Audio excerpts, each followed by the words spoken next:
Dua pembantu rumah tangga di Indonesia dibawa ke New York namun ternyata mendapatkan perlakuan tragis, mendapatkan gaji kecil namun ternyata tak dibayarkan, hanya satu kali dibayar dan juga mendapatkan penyiksaan hingga akhirnya terbongkar dan pelaku pun diamankan. Kejadian ini pun sempat menjadi geger di New York. Kejadian ini pun memang sudah cukup lama terjadi, bahkan saat itu berasal dari keluarga India yang tinggal di Jakarta, dikenal sebagai keluarga kaya dan punya 2 ART. Majikan tersebut bernama Jyoti Gian Chandrani. Akan ke Amerika, dirinya pun membawa salah satu ART di Indonesia bernama Samirah 50 tahun.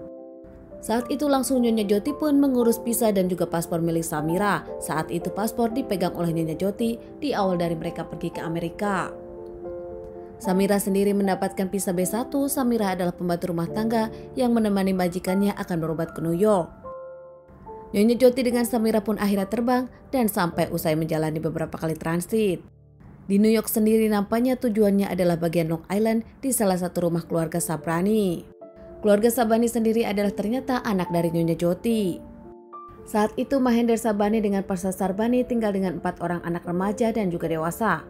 Di kalangan itu pun banyak orang kaya yang tinggal di sana, termasuk keluarga Sabrani yang memang datang dari India dan sukses di Amerika.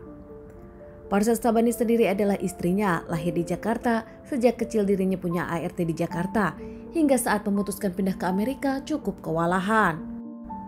Tak bisa mengambil ART dari Amerika karena mahal, hingga akhirnya pikiran mereka jahat pun akan mengambil pembantu rumah tangga dari Indonesia dengan bayaran $200 per bulan. Samirah sendiri bersedia karena dirinya membutuhkan uang tersebut. Samirah sendiri tak bisa bahasa Inggris.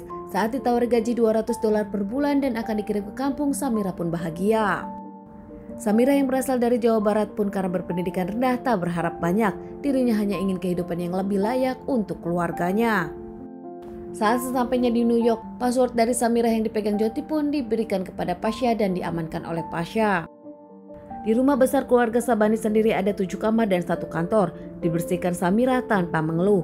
Masak, beres-beres dan pekerjaan Samirah kerjakan. Namun lama-lama, peringai dari keluarga Sabina pun membuat Samirah bingung. Dilarang makanan hanya dijatah oleh keluarga mereka. Bahkan setiap melakukan kesalahan, Samirah sendiri mendapatkan hukuman hingga lemas.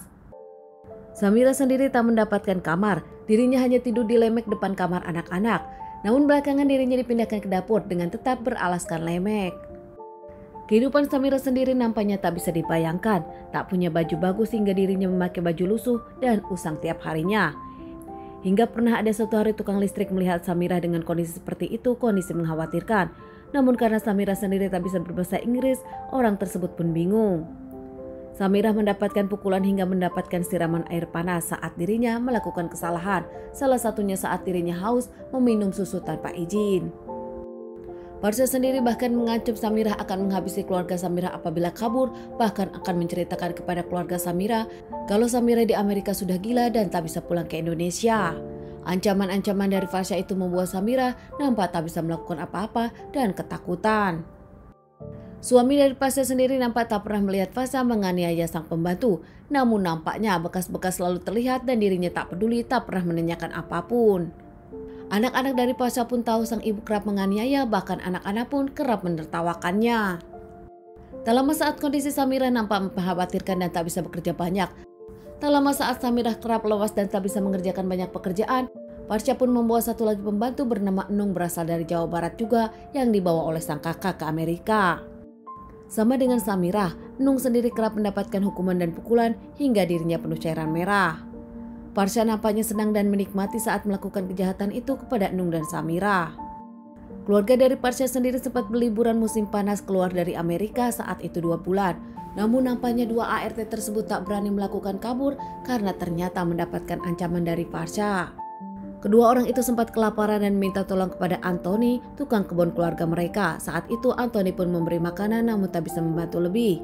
Tak lama Deborah, pegawai dari Parsha di kantor pun sering memberikan makanan, namun dirinya tak bisa membantu, kendala bahasa dan juga bingung. 5 tahun telah berjalan, paspor Samirah pun dikembalikan kepada Samirah namun dengan kondisi sudah kadaluarsa. Tak lama Samirah pun disebutkan melakukan kesalahan lagi hingga mendapatkan pukulan. Dalam hati Samirah sudah tak bisa kuat lagi, dirinya takut meninggali rumah tersebut. Samirah akhirnya kabur dengan membawa paspor dan juga alamat rumah Parsha di secari kertas. Di tanggal 12 Mei 2007, Samirah memutuskan kabur dengan baju seadanya. Saat itu Samira kebingungan, tak bisa bahasa dan tak ada tujuan. Hingga akhirnya setelah berjalan jauh, dirinya pun sampai ke Dunkin Donat yang jauh dari rumah majikannya. Di tempat tersebut, Adrian, manajer dari Dunkin, pun merasa kasihan kepada Samira hingga memberikan makanan dan kopi. Adrian bahkan saat itu memberikan jaket kepada Samira dan bertanya. Namun nampaknya Samira tak bisa memberikan jawaban apapun, hanya satu kata yang keluar dari mulut Samira, yaitu I want to go home. Adrian langsung ingin menolong Samira karena merasa kasihan hingga memberikan uang $30. Bahkan saat itu ada ibu Adrian yang seorang perawat memeriksa luka Samira dan yakin kalau Samira adalah korban penganiayaan.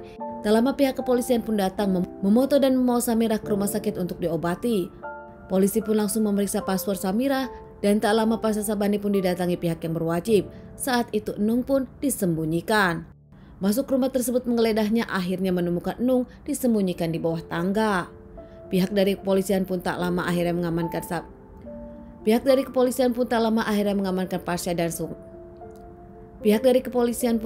langsung mengamankan Enung dengan Samira ke rumah sakit. Tak lama pihak dari kepolisian pun mengamankan Enung dan menggabungkannya dengan Samira di rumah aman. Pasha dan suami sendiri diamankan dan menjalani beberapa kali persidangan hingga ketahuan semua kebobrokan keluarga Sabrani. Ternyata Nyonya Joti, ibu dari Pasha sendiri, sempat menyuap dua keluarga pembantu di Jawa Barat ini dengan uang 250 juta, namun ditolak dua keluarga ini. Akhirnya setelah menjalani beberapa kali persidangan, Pasha dihukum 11 tahun penjara sementara suami 3 tahun penjara. Selama 2 ART ini bekerja nampaknya tak pernah mendapatkan gaji, hanya 1 kali saja, hingga akhirnya rumah dari Pasha sendiri dilelang untuk membayar 2 pembantu tersebut dan ganti rugi. Rumah mereka laku dengan nilai 16 miliar, sementara kerugian yang harus dibayarkan adalah 9,9 miliar dan langsung dibayarkan kepada Enung dan Samira. Enung dan Samira sendiri mendapatkan perawatan, mendapatkan ganti rugi dan juga izin tinggal di Amerika. Hingga saat ini mereka berdua memang belum pulang ke Indonesia, memilih tinggal di Amerika, sementara keluarga mendapatkan uang bantuan dari Enung dan Samira. Dari permasalahan ini kita memang harus belajar, tak semua orang bisa seperti yang kita harapkan. Bahkan orang-orang yang jahat pun pada akhirnya akan ketahuan dan akan dihukum. Teman-teman, sekian dulu bahasan kasus yang aku bawakan kali ini. Semoga ini bisa dijadikan pelajaran untuk kita semua dan ditunggu bahasan kasus-kasus selanjutnya.